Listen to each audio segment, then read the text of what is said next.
Hello everyone, this is video 2 of how to make our skulls. Now we are in the beginning of the video where we're just working on the cranium part of our skulls.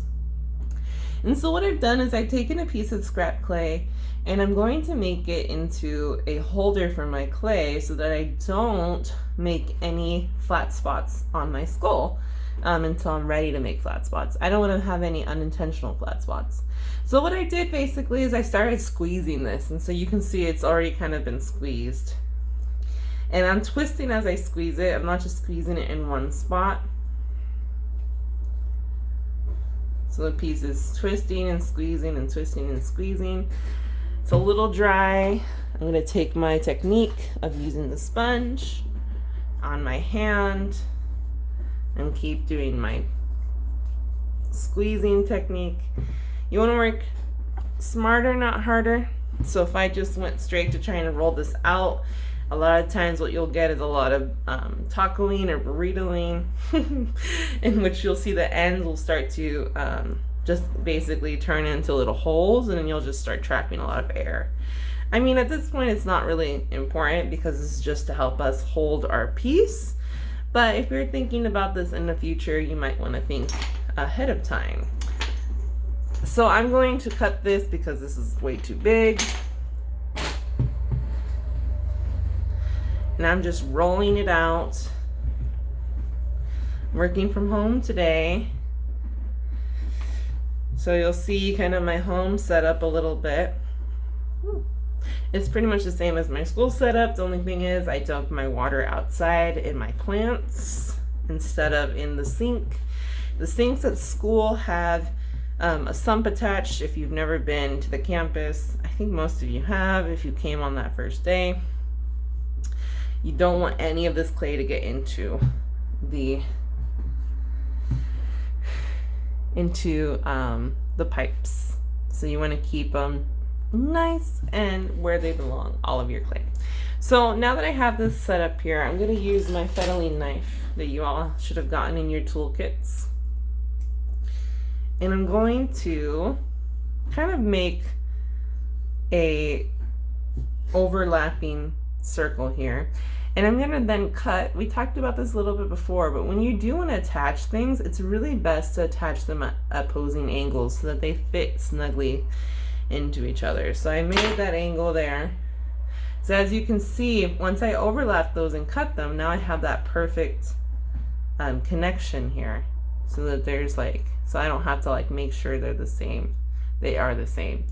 The next step for this little tool here that I've made, I'm just going to take this stuff, put it to the side, we don't need that, is I'm going to use my needle tool and I'm going to scratch this. Or in other words, score. I like to say scratch because this is the first thing that comes to mind when I do it, but I'm scoring. Every time you attach something to something else, you want to score it. You want to score it, then you want to add some water to it without ruining these little mounds that you're making. And as you can see, it's a rough thing, right? It's not something that I'm doing really lightly. I'm not doing a couple little stretches like this and then expecting it to attach. What I'm basically trying to do is I'm trying to create a texture that will then interlace with another texture, which is on the opposite piece. And then this will help these two pieces become one. It's basically like instead of putting something together like this, you're putting something together and it's interlocking into itself. So now that I have this, I'm just going to use my spray bottle. I'm going to add some water to it if it wants to work. There it goes. That's enough water for both. And I'm going to then attach these to each other with pressure. This is a good practice for attaching things together before you start working with attaching things on your skull. I'm using pressure without squishing it completely. I'm basically pushing it together by using the tips of my fingers, and I'm pushing the clay into the other body. I'm pushing them into each other, but I'm also not trying to be so rough that I make a huge gash in my clay.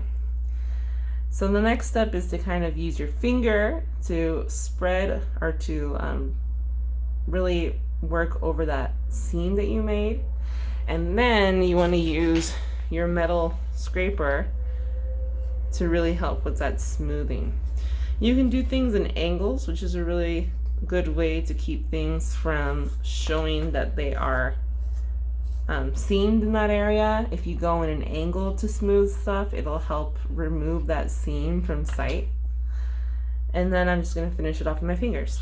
So now I have this thing that's not going to be used for anything, so there was really no need to make it perfect, but just so you understand that concept.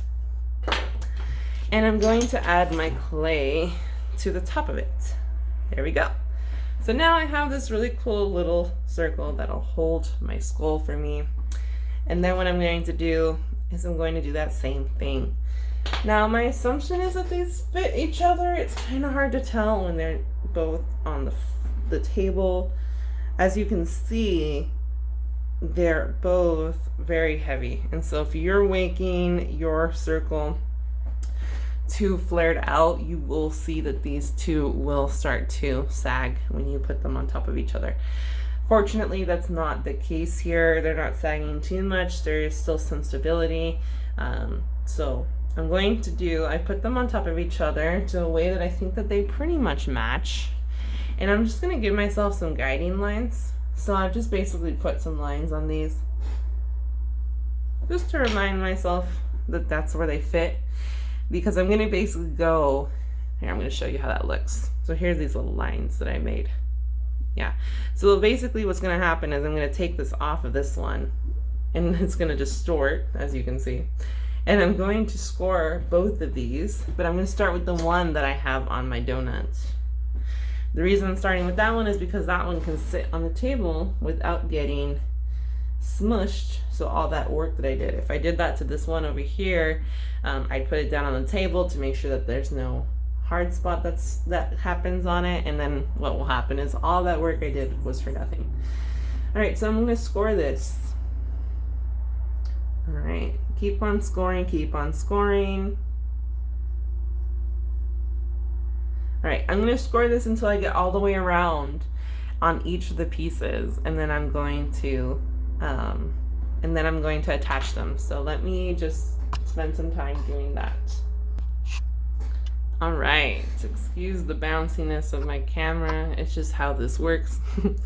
Okay, so I just spent a couple minutes making sure that those were each really beautifully scored. The purpose of scoring these is to do a technique is almost that replicates, let me change my wording, that replicates slipping and scoring. So slipping and scoring is really the vocabulary word. What people do is they make slip out of their clay by mixing it with water to make liquid clay, and that acts as a glue to make sure that your pieces stick together. Well, when we get these scores going on and we have the water and you have two pieces that are very similar in moisture content, you can also reproduce that, and you don't need to have that slip. A lot of time people make a slip when they're working in the leather hard state. It'll help your clay stick together, and it'll help that moisture work together and make sure that you have the same moisture content. So I got a little bit of water in there. So I've sprayed around. I'm gonna spray this one too because I think, you know, why not?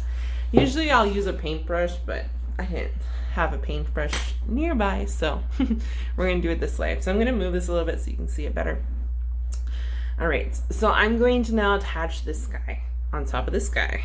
All right, so I'm going to, the same concept as making my donut, I'm gonna take it actually off of my donut. Let me see if I can take, there we go, without ruining anything. And I'm gonna show you this little crease here. And I'm just going to use my hands. I know it's kind of iffy. I know I probably could have lined it up with its little lines better. Let me see. Here, let me flip it over.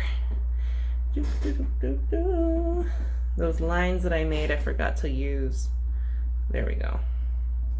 Those lines that show how it fits. That's probably over here. All right. And this guy. Let go. Okay. I found my lines. All right. So I haven't ruined my scoring too much, so I'm not going to worry about it. But I have found my lines, and the process made a little bit of slip. in between these pieces. Okay.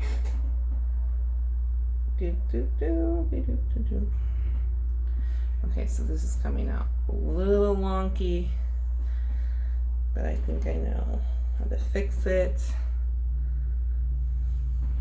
My little line got ruined.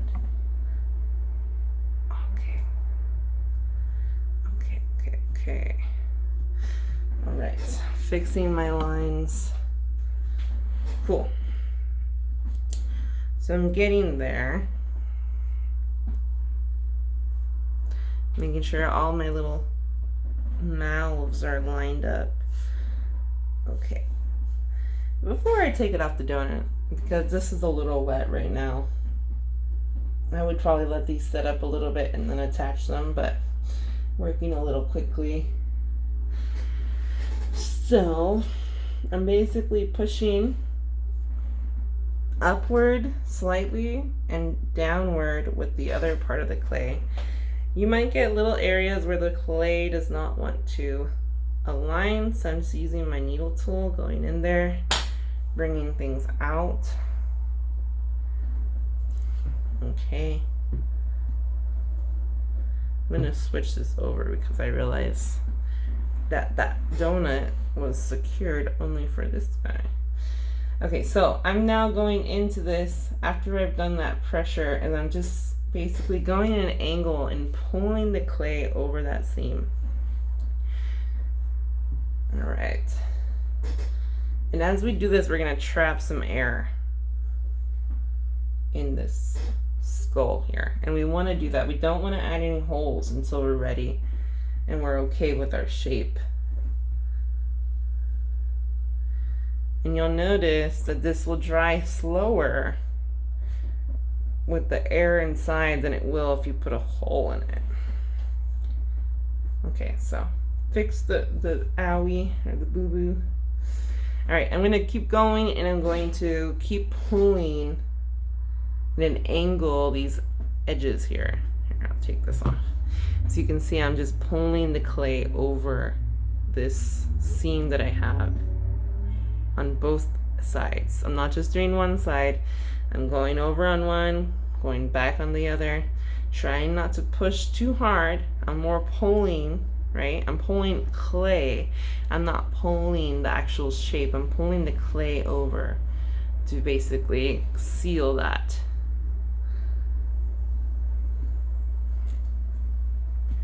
And you're gonna start to have a really wonky circle, but it'll work out, I promise. So I'm going all the way around. All right, lost some clay there. I'm just gonna reattach it. All right, so now I have this like really intricate circle, intricate being the word here, going on. And as you can see, I can use the air inside this circle to change its shape. Once again, I'm going to use this scraping tool like I did before, and I'm going to go over my material.